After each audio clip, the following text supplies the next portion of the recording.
Marley Rivera, ESPN.com, ESPN Radio, ESPN Deportes, joins us here on Big Board Sports on 104.5, the team, ESPN Radio in Albany. Marley, Rodger Wyland, and Chris Honorado. Good morning. Rodger and Chris, good morning. Thank you for having me. I'm honored to be heard in Albany, where I got to know it pretty well as I was driving over to Cooperstown. There you go. Yeah, we're on the dial on the way to Cooperstown, no doubt about it. Well, let me just start with the Yankees. That was the big move for certainly in New York, getting Sonny Gray. Are there any negatives in that trade by the Yankees yesterday with Oakland? Well, I think that the one negative, if we go overall, we can always think at a pitcher's health. We know that Sonny has had a couple of things, but he is a relatively cheap pitcher who is under control of next year too. So I don't know that there's too many negatives. We're always concerned, right? Like any fan. Well, I'm not a Yankee fan, but any fan is always concerned about the health of a pitcher. I think that would be the only concern. But the Yankees played their cards right.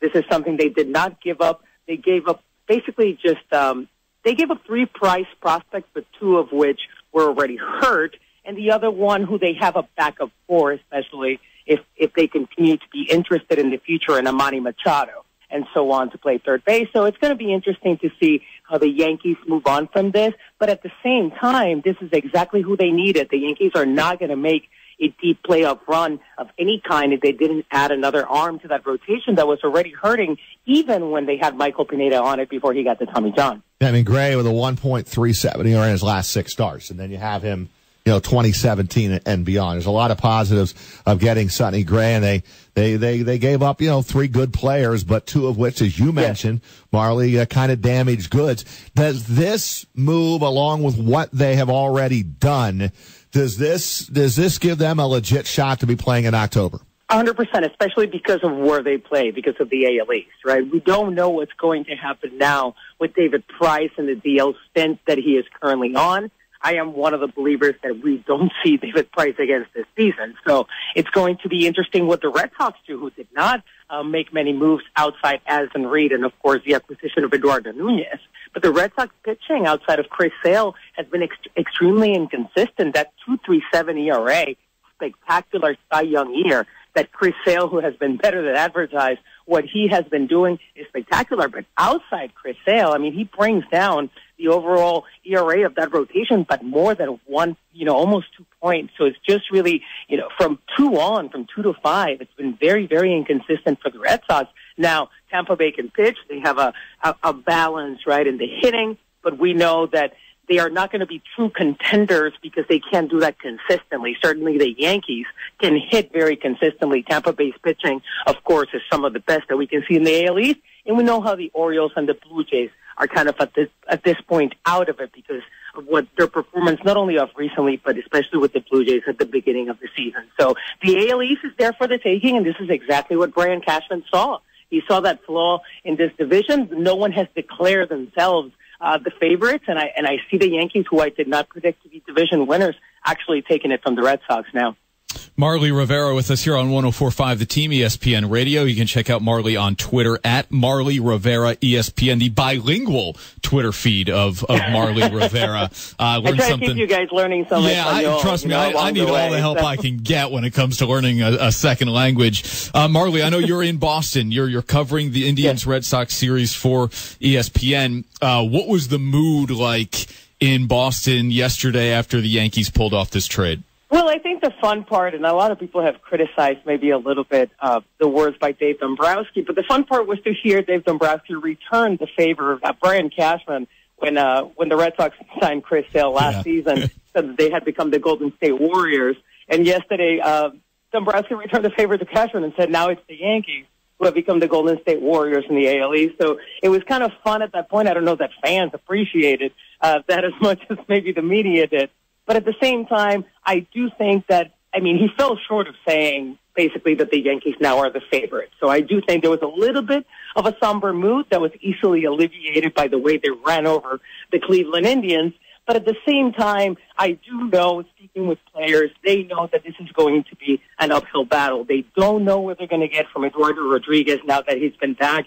He hasn't been very good of lately. And now they have no idea when David Price can pitch again. So I do think that they're getting kind of worried. I spoke to some of the players who said, I wish we had made some move to try to support that rotation. But they do believe that Addison Reed, and we know the Red Sox bullpen has been very, very good, and Eduardo Nunez has been a great solution at third, and we saw what Rafael Devers can do. A lot of criticism, including for myself, that this 20-year-old wasn't ready for the majors, and we see that yesterday he went 4 for 4, and at one point had 4 of the 6 hits that the Red Sox had. So offensively, it seems that maybe things are going better for the Red Sox, but they do have to worry because outside Chris Sale, that rotation is no guarantee. So I think they're getting very worried about what the Yankees can do. But you guys know as well as anybody that this is all on paper. Yes. So Sonny Gray has to perform. His numbers against the AL East are not as good as they have been against the Central at the West. So we'll see what happens. But certainly I do feel that the Red Sox felt the Yankees certainly in the AL East won the trade deadline. Marley, how concerned are you about Aaron Judge's numbers here recently? Got a home run last night, number 34, but a real struggle since the break.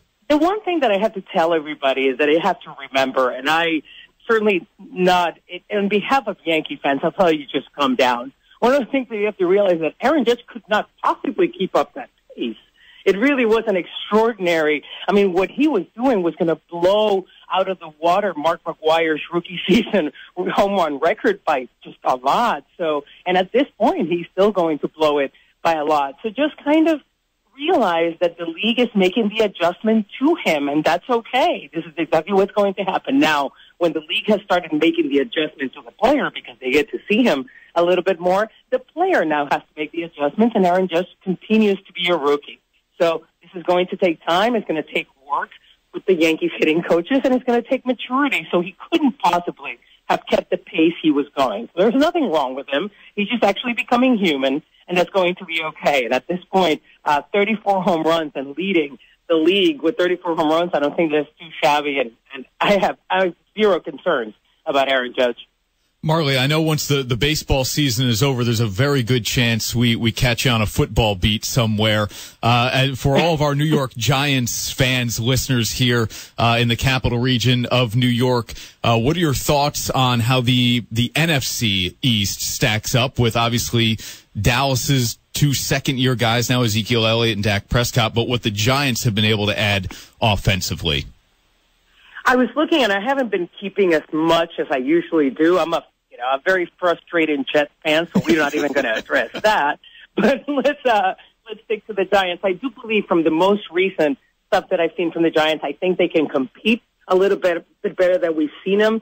But one of the things I do think, and I hate to say this, that what the Dallas Cowboys have shown, especially what they did last year, and the combination of what Dak Prescott and Zeke Elliott were able to do, that was just so impressive. I don't know that the Giants have yet to take the measures, right? And it's another year and another year older for Eli Manning, and I have never been an Eli Manning fan, and I apologize for all of you out there that I know that you're going to throw the Super Bowl rings in my face. But at the same time, I just feel that it is time to change for the Giants, get a little younger, get a little bit more aggressive, exactly like the Cowboys have done. And I just don't think that what the Giants have right now can compete with the Cowboys. Wow. I apologize. Interesting. I'm sorry. All right, well, Don't get too angry. I just think the Redskins can compete a little bit better than the Giants can at this point. They at trained this here point, there's a lot of time. And you know what? I have been wrong many, many, many times before. Well, we got a lot of sensitive Giant fans, right? They trained here for 16 years, Marley, so everyone is all pumped up. You know what they're going to say? They're going to say, come on, Marley, you're just a bitter Jets fan, and they will be right. Well, what do you want to see the Jets do from a quarterback standpoint? Do you think just maybe move to another town? I mean, just don't even. There's nothing. I just look at the Jets, and there's just no solution. I mean, we are as dysfunctional. The Jets team is as dysfunctional as the Knicks. It's just really frustrating to watch, and it has to be something that happens from the core, and I have no idea what they can do. They just have to try something new, and I have no idea. It is just, the Jets have so many holes to plug that where do you start? I mean, you start from quarterback. There's just no real wide receivers. You have no real true tight end. Our offensive line is not very good. The defensive line is very poor. I mean, come on. Yeah, how about we get a new team? We've gotten your morning off to a bad start. Yeah.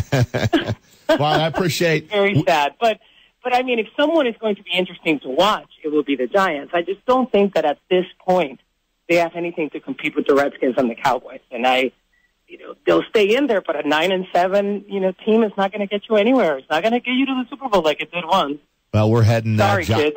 We're heading Giants way on Thursday, Marley. So we'll get a little bit better look at this team, and I'm anxious to see Evan Ingram doing his thing out on the field, selected 23rd overall.